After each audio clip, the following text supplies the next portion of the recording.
Good morning, student. This is Ghanshyam Dutt Sharma, Assistant Professor, Government PG College, Rajgarh, Alwar. Students,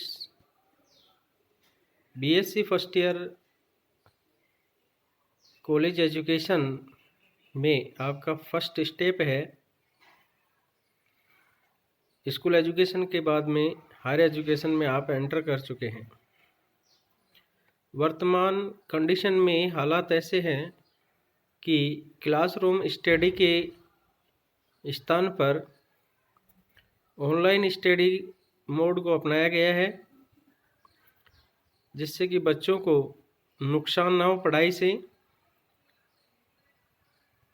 और आप सभी से यही अपेक्षा है कि आप शेयर किए हुए वीडियो एवं पीडीएफ को समय के साथ अध्ययन करते चलें, क्योंकि इस कोविड-19 के दरमियान अपने पास में क्लासरूम स्टडी का ऑप्शन अभी वर्तमान समय में नहीं है। आगे हालात क्या होते हैं वो देखा जाएगा, लेकिन वर्तमान में आप इसी माध्यम को अध्ययन के लिए अपनाएं। आरआरबीएम यूनिवर्सिटी के सिलेबस के अकॉर्डिंग आज हम फर्स्ट यूनिट आयनिक सॉलिड के बारे में अध्ययन करेंगे। आयनिक सॉलिड में आयनिक रेडियस होलो first we discuss ionic radius. Ionic radius क्या है और कैसे इसका निर्धारण किया जाता है, क्या इसका महत्व है। दो निकटवर्ती विपरीत आवेशित आयनों के नाभिकों के मध्य की दूरी को आयनिक बंध दूरी तथा इसी बंध दूरी से गणनाओं द्वारा प्राप्त त्रिज्याओं को आयनिक त्रिज्या कहते हैं। और धनायन और ऋणायन, चूँकि आयनिक बॉन्ड बनने के लिए सबसे महत्वपूर्ण बात यही होती है कि पहले धनायन और ऋणायन का निर्माण होता है और उसके बाद में उनमें इलेक्ट्रोस्टैटिक फोर्स के अट्रैक्शन से उनमें आयनिक बॉन्ड बनता है। धनायन और ऋणायन में किसकी आयनिक त्रिज्या ज़्यादा होती है, किसकी कम होती है, कैसे प्रभावित होती है, ये चीज़ें अपन जब बॉन्ड फॉर्मेशन पढ़ेंगे उसमें अध्ययन करेंगे। यहाँ पे केवल आयनिक सॉलिड के बारे में अध्ययन करना है। रेडियस रेशो त्रिज्या अनुपात क्या है? किसी आयन की समन्वय संख्या उस आयन तथा उसे घेरे रखने वाले आयनों की त्रिज्याओं के अनुपात पर निर्भर करेगी। जैसे कि आप सभी जानते हो, 12th क्लास में सॉलिड स्टेट चैप्टर आप पढ़ के आए हुए हो और वहाँ भी अपन कोऑर्डिनेशन नंबर पढ़ते हैं।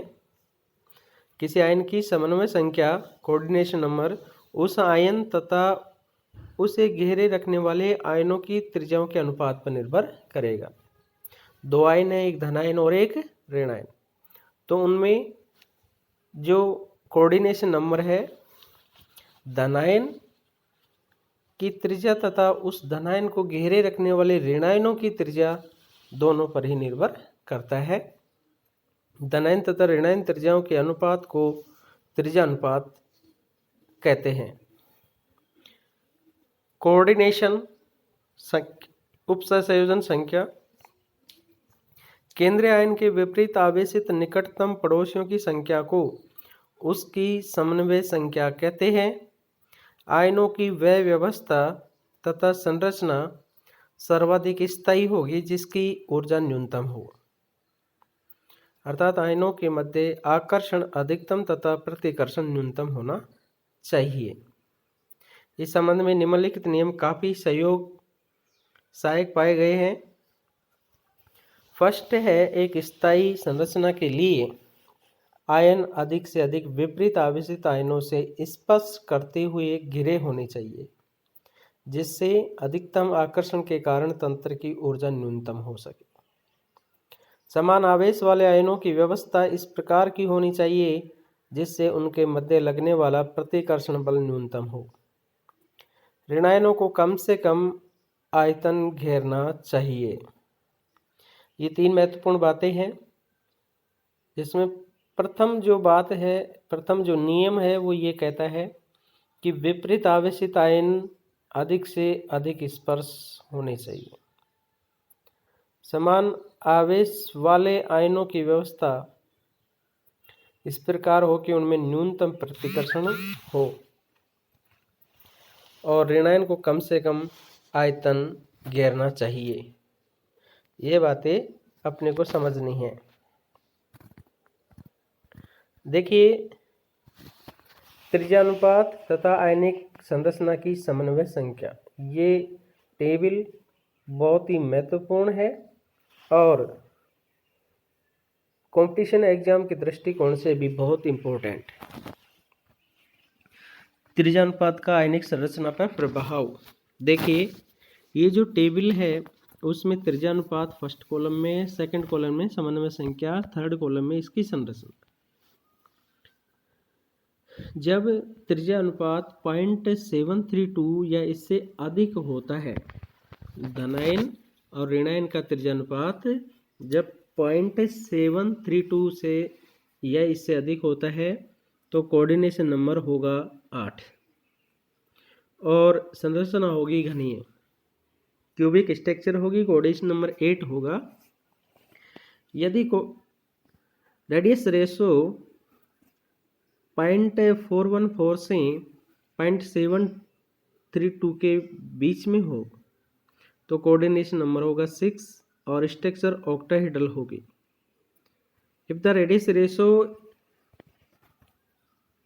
0.225 से 0.414 के बीच में हो तो कोऑर्डिनेशन नंबर 4 होगा और स्ट्रक्चर बनेगी चतुष्फलकीय टेट्राहेड्रल। यदि कोऑर्डिनेशन नंबर 3 है तो देखिए रेडियस रेशो घटता जा रहा है 0.115 टू 0.225 और त्रिभुजीय स्ट्रक्चर होती है और कोऑर्डिनेशन नंबर 2 आ रहा है। इसका मतलब है कि जो रेडियस रेशो और भी कम हो रहा है 0.115 तथा इससे कम हो, लीनियर स्ट्रक्चर होगी। तो कोऑर्डिनेशन नंबर और आयनिक structure directly depend on the radius ratio of cation and anion radius. Coordination number radius ratio पर डायरेक्ट डिपेंड करता है। If the radius ratio is greater the coordination number is greater. If the coordination number radius ratio is less the coordination number is also less.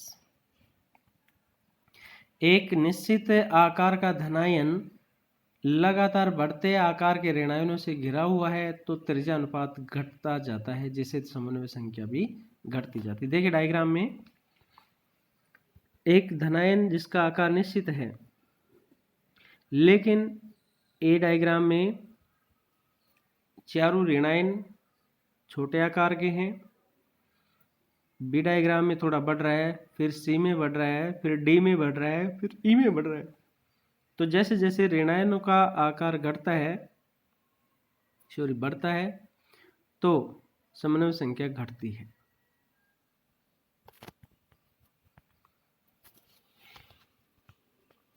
अब आता है सीमांत त्रिज्यानुपातों की गणना कि दिए हुए आयनिक स्ट्रक्चर के लिए उसकी calculation of limiting radius ratio कैसे कैलकुलेट हो। जिस रचना के लिए सीमांत त्रिज्यानुपात की गणना करनी है उसको ऋणायनों द्वारा इस प्रकार बनाया जाता है कि सभी पड़ोसी ऋणायन आपस में एक दूसरे को छूते हुए अपने केंद्रों द्वारा संबंधित ज्यामिति का निर्माण करते हैं।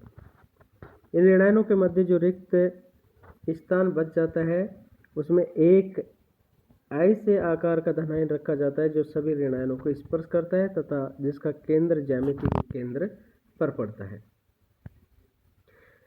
धनायन के केंद्र O तथा किसी एक ऋणायन के केंद्र A के अतिरिक्त एक तीसरे बिंदु P का चयन करते हैं जिससे OAP समकोण त्रिभुज का निर्माण हो सके।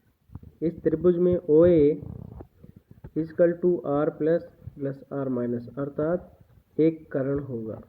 अन्य भुजाओं AP तथा OP के मान R प्लस तथा R माइनस के पदों पर में निकाल कर समीकरण OA square AP square plus OP square में रख दिए जाते हैं और प्रयुक्त समीकरण का सरलीकरण करके R प्लस तथा R माइनस के पदों को समीकरण में अलग अलग करके उसका अनुपात निकाल लेते हैं।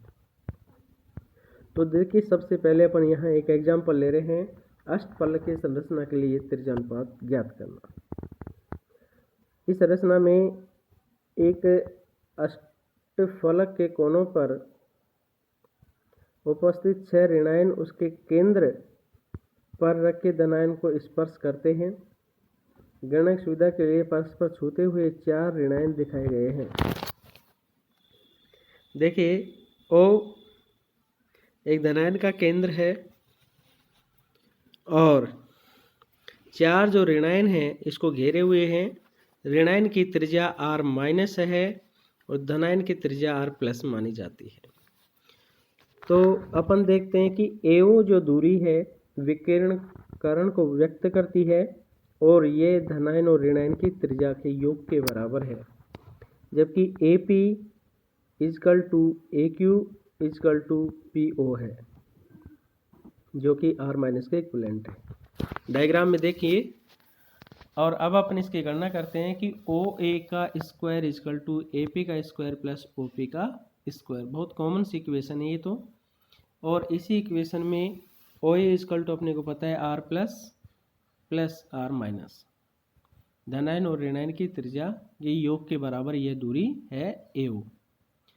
AP इक्वल टू है AQ और AQ इक्वल टू है OP। जब AQ equal to R minus है तो OP इक्वल टू भी R माइनस होगा। तो समीकरण 1 में OA, AP और OP का मान रख देते हैं। तो R प्लस R माइनस का whole square equal to R minus का स्क्वायर प्लस R माइनस का स्क्वायर। तो अपने को प्राप्त होगा R plus R minus equal to root R minus और R plus equal to R minus को अपन जब दूसरी तरफ लेके R माइनस कॉमन लेते हैं तो R minus bracket root 2 minus 1 शेष रहता है और R प्लस बटा R minus equal to R radius ratio निकलता है, वो आता है 0.414। चूँकि यहाँ पे रूट 2 का मान 1.414 है, जिसमें से 1 सब्ट्रैक्ट करेंगे तो 0.414 ही शेष रहेगा। अतः अष्टफलक की संरचना के लिए रेडियस रेशो का न्यूनतम मान अर्थात सीमांत त्रिज्या 0.414 होगा। तो इस प्रकार स्टूडेंट, आज हमारे फर्स्ट वीडियो आपको शेयर कर रहे हैं। ध्यानपूर्वक पढ़ाई करें। नेक्स्ट वीडियो इसी प्रकार से आपको बार समय पर शेयर किए जाएंगे। Thank you.